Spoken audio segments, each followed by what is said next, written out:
Hey everyone, this is Julian Wong from the Binary Lab, making this impromptu video stream right now. Basically, I want to give you guys an idea, like an outlook on what to look out for during this period of time. So this is the US election week, and in case you guys didn't know, one of the great places I like to get news from is a little website called myfxbook.com. I'm going to show you guys that page right here. So this is where I get my news from. This is a small tip for you. You can use that. And then what I'm gonna do is what I like about this broker is that you see it kind of shows in my local time how much time I have left before an event. Okay, so I do know that today is the election day. It is the U.S. presidential election. I don't know exactly how many hours it is from now, but what I do know is that we do have some other events as well. For example, in Canada we have the building permits going on. We have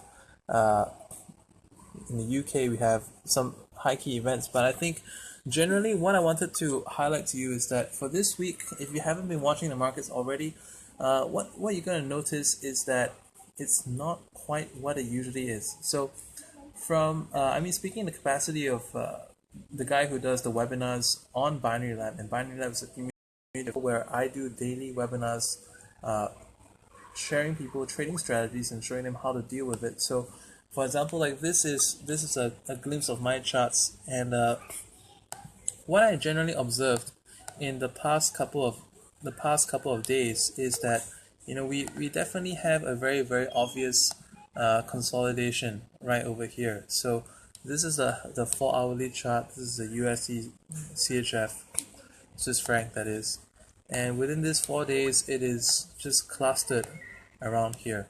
I also want to show you, like, the 1st of November is marked out by this spot. We'll move a few spots back. So basically the start of the month already went into trying to push the range to the bottom side on this pair, and obviously if we look at the Euro USD, we're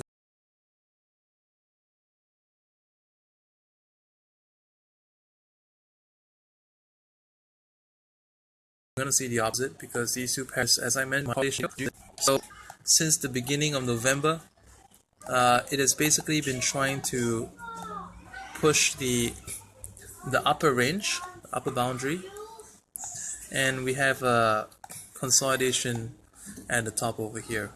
Okay. Over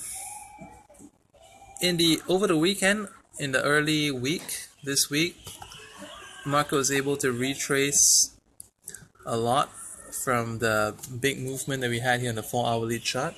Okay, and not significant though, just 38.2, and then almost as quickly as it went back up again to push the highs, and then surprisingly enough, in the last 2 days it took a turn and it came down. So it came off the highs and finally is crossed the 50%. I don't know how the Trump versus Clinton election is gonna have an impact on this. We could see a weakening or a strengthening of US dollar. But in the meantime, what I do know is that traders will often see that the market doesn't really quite reverse as it always does. So, for example, I often tell people, my students, that for as many bars as it takes coming down, it's going to take going up. That isn't always the case. Sometimes for as amount of time it's going down, it could be just coming out for a quarter of the time. So we do know from live trading sessions on the Binary Lab that this week reversals is kind of like a no-go. Well, you could, but just don't martingale them, because if you have to martingale versus winning them on the first attempt, I mean, if you look at my videos on this page on my YouTube channel, you will see several videos of me doing like X amount of dollars in X amount of minutes, and that basically when the trade works out straight away. Okay, So to be perfectly honest with you, over the last week and as well as early this week, it has been a bit difficult to do that. So a lot of the trades that look the same way just don't behave the same way. So instead of coming out as a direct reversal, it may come to a very close win if it doesn't come back up enough. All right. And on the other hand, you must be thinking, if we're doing like, why not do trend follows? That's not a bad idea. The only problem with that is that if you watch videos of me doing trend follows on YouTube as well as my Facebook page, trend follows, at various times of the day can be kind of good if you go on the higher time frame still. On the higher time frames, they are indeed pretty decent. I would say like 5 minutes, 15 minutes, not bad for trend follows, and you can get some nice recoveries even when you do a direction change when the trend runs out. But on the M1 is a mess. M1 this week, last week, horrid. Higher time frames still behaving as they should, but lower time frames, you might expect a reversal somewhere here. No, it didn't happen. You might expect something over here, kind of. You might expect various reversals over here, but it keeps going up and up and up and up. And then you might want to do trend follows, and before you know it, it seems to be it shows you a pin bar, it shows you that it's going to reverse, and then you get faked out.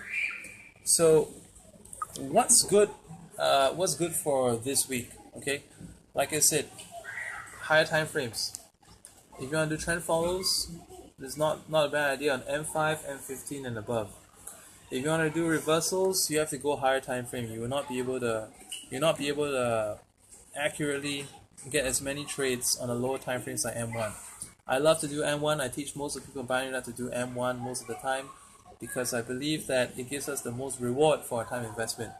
But the accuracy, because of market noise, because of a lot of candle wicks, I'll show you another one when you get candle wicks.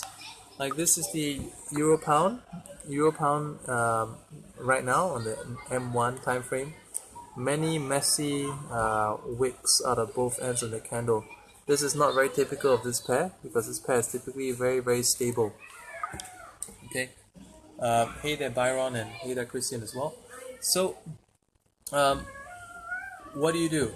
Well, I think 5 minute, 60 second, 10-minute trades, you can get opportunities, but you really have to cherry pick your setups.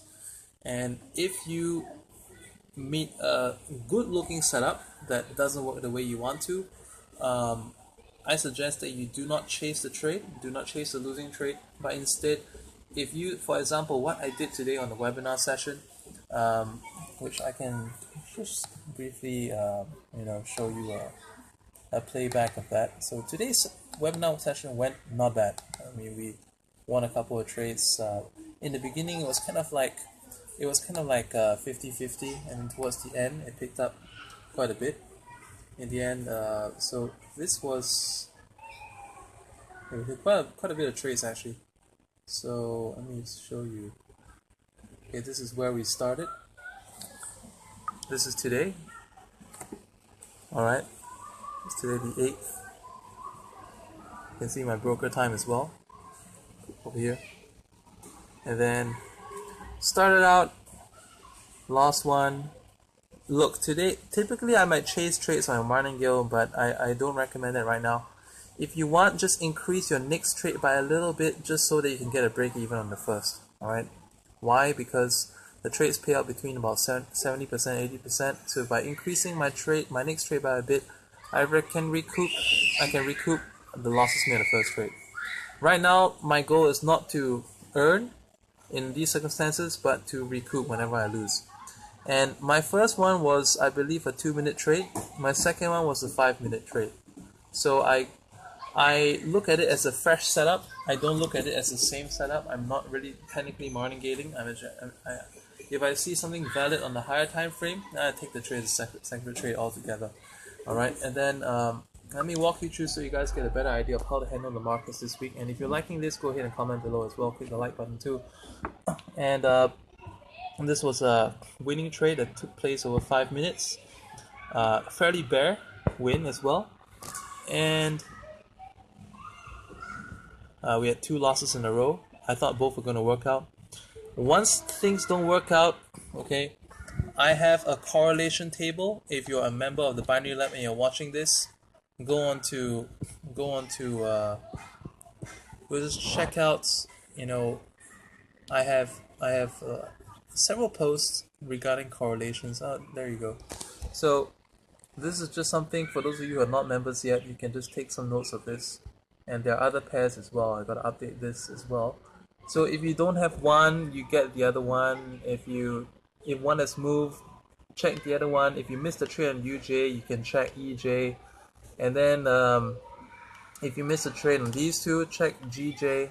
Just taking note that GJ and GU move quite the same. So, you know, if GU is behaving a bit strange, expect that to pass over to this one as well. The correlation between this one to the other two is not as strong as this one to this one.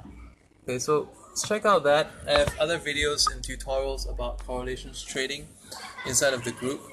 But so just getting back to what I was saying, after seeing that the USD CHF trade was not working out, I decided to go on to a different pair, and I tried to trend follow it for a little bit, did some scalps, and like I said, you know, it's fairly volatile, didn't work out very smoothly. I won these two both for martingales. My policy for this week is that if I'm gonna do trend follows, I'll only do 1 martingale max. Okay. I typically go into 4 stages of martingale, but only for this week I'm just going to cut short, just to preserve any possible loss. It's not a matter of the account size, and some people also ask me, like, is it a good idea to start small or start on a demo and begin a session and work your way up as the conditions improve?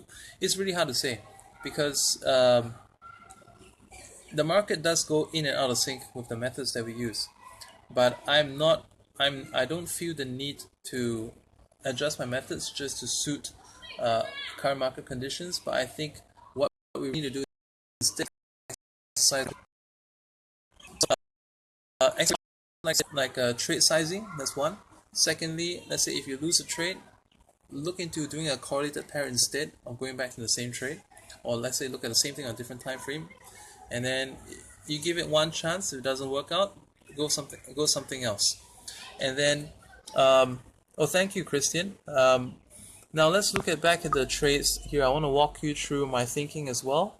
Went back to a different pair, the Euro USD. Lost one, won the next one, and then I picked 2 reversal trades just as the end of the session was about to end. I saw very nice opportunities on the pound JPY and the USD CHF, and that will be the one over here, which is quite comfortably in the money. Okay, so hit and run is the way to go if you wish to do short term. Otherwise, I highly recommend going for longer term during this period of time. And think about this as well, alright? I did mention in the video description, like, what is my outlook based on Forex and binary for this week. I did mention that a lot of things will probably still work out well on M5 and M15, and if that is the case, if you had to wait that amount of time, you may even want to consider doing Forex this week. I think this is a fairly good week for Forex versus binary, because as I mentioned to you, there were several points of consolidation on the chart that I can easily point out. That, okay, let me show you something here.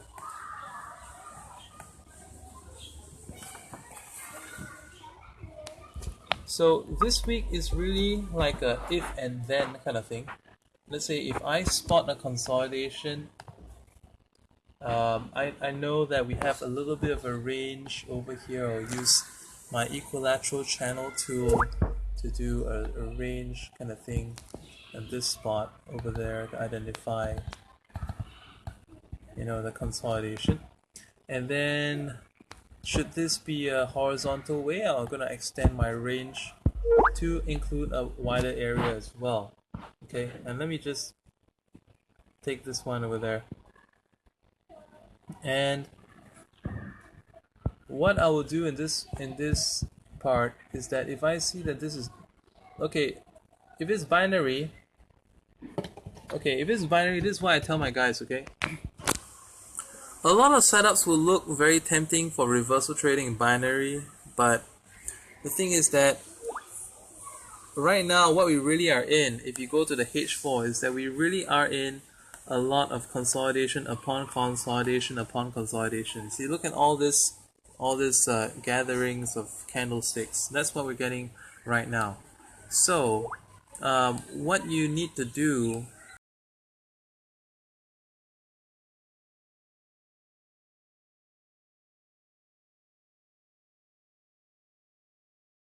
in this respect is, whereas if I lost that spot, I'll just redraw it, no big deal. I think I drew something just now, but I kind of can't find it. Zoom out, try and find it. No worries. All right, so let's redraw that again. No big deal. I'm gonna redraw that spot where I left off. So I was picking a consolidation. Like I said, the market is in a lot of consolidations, and what I was trying to tell traders is that it may seem that that consolidation ranges are the best to trade reversals, but the thing is that you don't really know when it's going to break out, and if it's going to break out, you've had it. Okay, it keeps breaking out higher and higher. So why I say that Forex at this point of time is good for this week is because I would just focus on trading breakouts, and I don't care if it's going to reverse against me. Like typically, if I'm doing Forex, now if I'm doing binary, you know, I'll be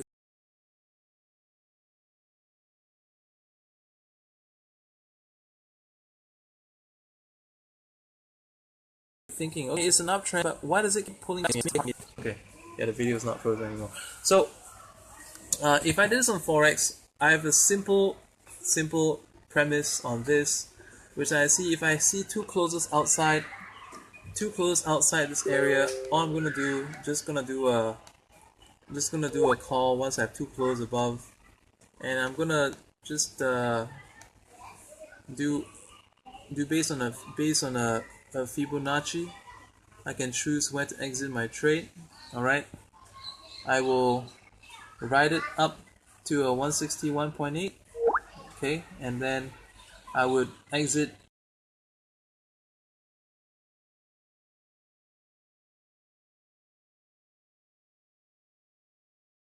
most of my position over here, maybe about this live stream today. Let me close a couple more. I'm gonna close more applications on my phone. All right. Hey guys, yeah. Thank you, Jorange and Joe and Michael. Okay, so let's say I would enter a trade around about here. Find any opportunity to take a breakout trade, and then once it gets to that 161, I would exit most of my position, shift my stop loss to the break even, write the rest out to get out some more at 261.8, get out some more at 423.6. Alright, so many such scenarios like that would be excellent on Forex during this week. So this